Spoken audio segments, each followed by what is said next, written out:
All right, everybody, we are just about 3 weeks away from the biggest event in sports cards, aka the National Sports Collectors Convention, which is in Cleveland this year. We're going to be at booth 1430 all week long, so make sure you guys take a peek. In this video, kind of going to go over what we're expecting, give you guys some tips, and what to expect from us out in Cleveland this year.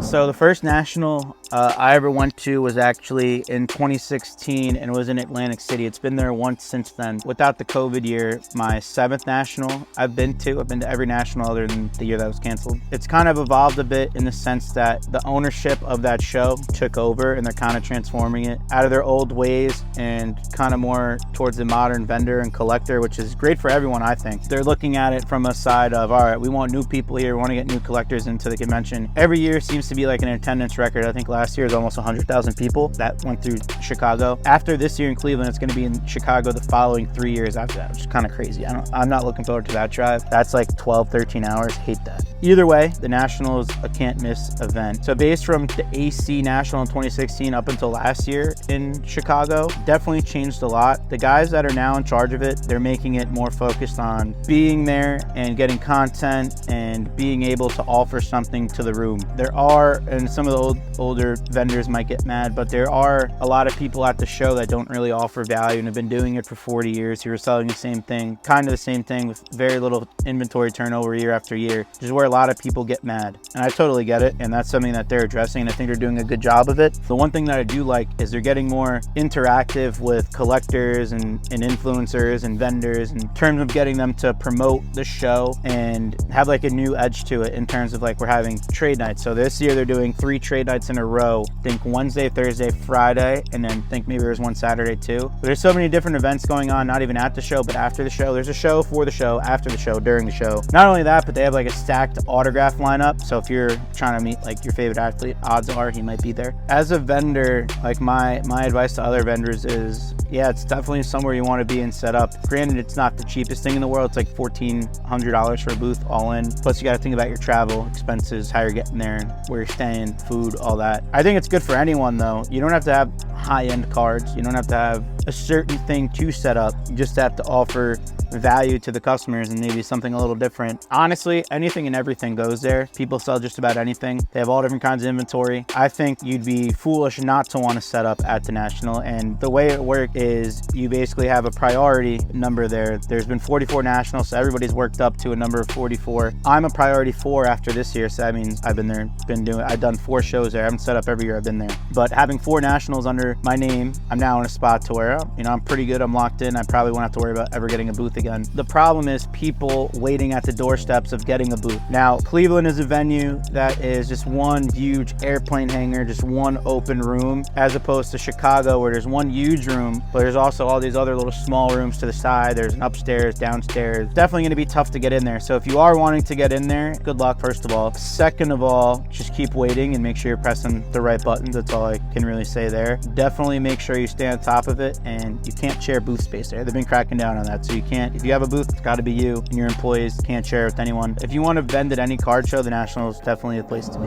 As opposed to being a vendor, if you're a guest at the show or you just want to walk the floor, make some deals and all that, number one, be prepared. And when I say be prepared, I mean, if you're bringing your cards to sell to other people there, trade nights and all that, you could price your cards, but definitely have an idea of what you want. The number one most annoying thing as a vendor is, hey, I have cards for sale. And then you're like, how much is that? Oh, I have to look it up. How much is that? Oh, I don't want to sell that one. This one, I don't know what I want. Make an offer. I hate hearing that shit. Don't tell me to make a fucking offer on your cards. I'm not here to buy and sell your card. You have a card, it's your card, you have a price on it, you're coming to my booth. You're not gonna guess the price of any of my cards, but I don't want to guess the price of yours, so just come prepared. That's what I mean when I say come prepared. The biggest disservice you can do is not be prepared, not have your prices ready, and not have your information ready in terms of being a person who's gonna walk the show. I would also, if you're walking the show and there's certain people you want to deal with that have a booth, go to the National website, go look up the floor plan, go look up the dealer list and find out exactly where it is that you want to meet your favorite dealers, vendors, whoever it may be. So for example, we're at booth 1430. You can go on the map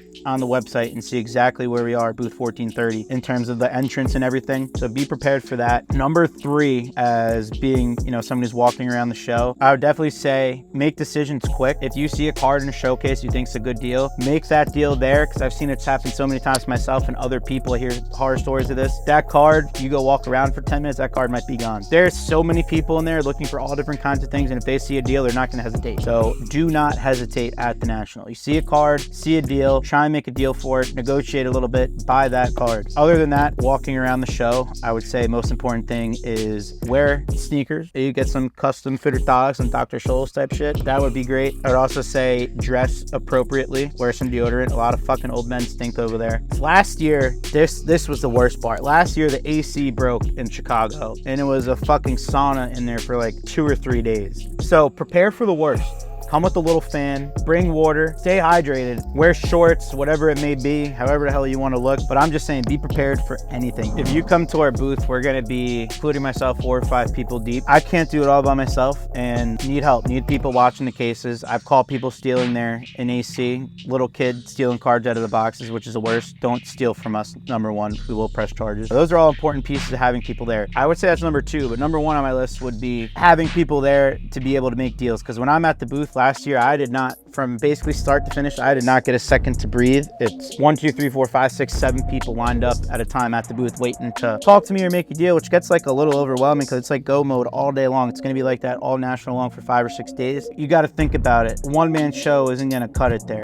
Going into the national every year, and it's almost about that time to start going through backlog of cards that I have in terms of getting them ready for the national. For example, these stacks on my desk, there's about 4 out of the 6 here are all cards that I've been curating and putting away for that time frame. For example, I mean, I'll show a couple here. You got like quarterbacks are always hot at the nationals. You got Jordan Love RPA, Josh Allen Panini 1 RPA. There's an Olave RPA in here. There's some rare vintage stuff, some low numbered wrestling stuff that I was talking about before. You want to get a certain inventory of stuff that you know people are looking for. The other thing is you're going to be selling so much stuff and you never really realize. Got to have a backstock to the stock you're bringing just to make sure you can keep filling the showcase. One of the things I don't like to do is buy cards at a show and then put them back out. I don't really find it disrespectful. I just think like it's the right thing to do. You buy a card from a person. It is your card, do whatever you want with it, but I don't like putting it right back out in front of them. It's just not something I'm a fan of. But at this show, you're gonna have to do that. So make sure you're prepared for that. Another thing I like to bring there, because you want to be diverse, is again, non-sports stuff, wrestling. And then I like to have basically 1 case of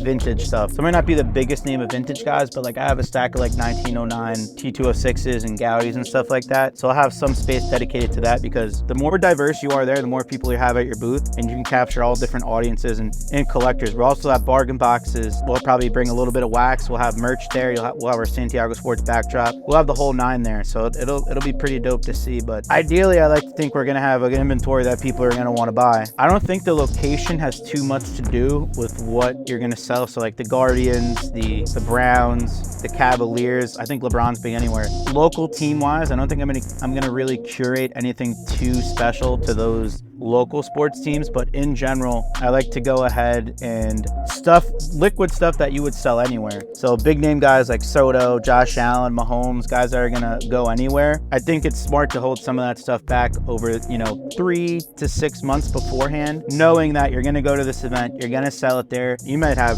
10 to 15,000 people through there a day. So the opportunity there in that concentrated amount of space is exactly what you're looking for and what you want. As far as prep goes too, so it's 2 8-foot tables.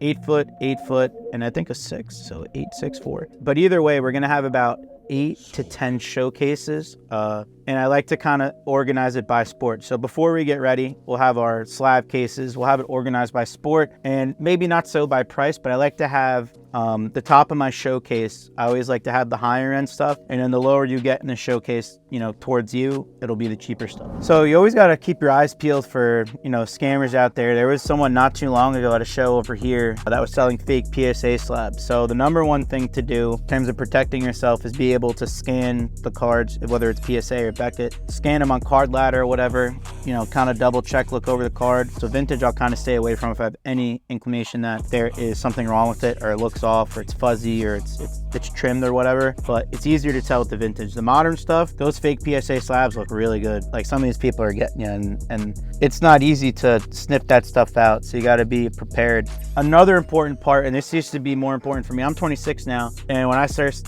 started going to the National in 2016, there were trade nights, and this is like when Jimmy Card Collector 2 and then Kentucky Basketball Cards were throwing trade nights and renting out small rooms in hotels and stuff. I would recommend, the younger you are, that is the best way to make deals at the show. Go to these trade nights, and this year it's underneath in like a 44,000 square foot basement, which is pretty dope. Definitely, if you're able to, go stop at some of these trade nights and other events outside of the actual show itself. I think there's a lot of value there for people if you're not setting up.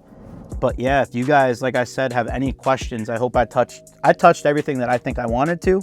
But if there's any questions on the National Trade Night, setting up, walking around, you want any advice, drop a comment below. I'll be more than happy to answer. And in the meantime, stay tuned on other announcements on Instagram.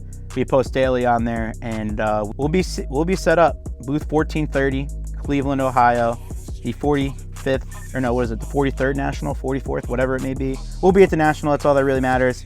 We'll see you guys there, and enjoy.